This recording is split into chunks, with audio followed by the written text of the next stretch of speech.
Kasus selanjutnya datang dari Kabupaten Ogan Ilir. Adanya dugaan permainan pengoplosan bahan bakar minyak ilegal di wilayah hukum Polres Ogan Ilir, tepatnya di Desa Payakabung, Indralaya Utara. Mabes Polri dibantu Polres Ogan Ilir menangkap 10 orang tersangka yang kini masih menjalani pemeriksaan.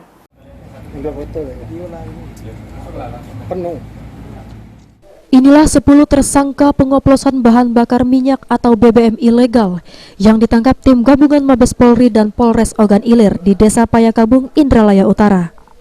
Dalam penangkapan ini, polisi menyita sejumlah barang bukti berupa BBM ilegal yang dioplos dengan zat kimia sehingga seperti BBM resmi yang dipasarkan, serta 4 unit mobil tangki dengan kapasitas masing-masing 5.000 liter.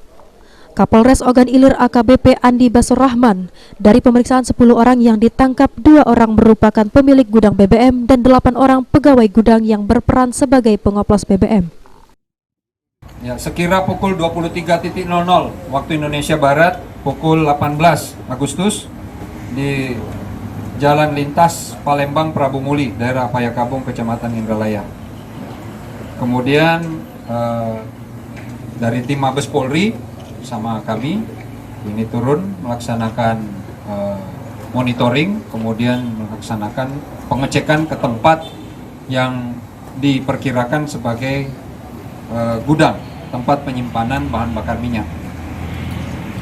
Tersangkanya ada 8 orang untuk pengoplosan BBM, ada 8 orang. Hingga saat ini, polisi masih melakukan penyelidikan apakah BBM yang disita juga diedarkan ke SPBU. Ahmad Romawi, Pol TV.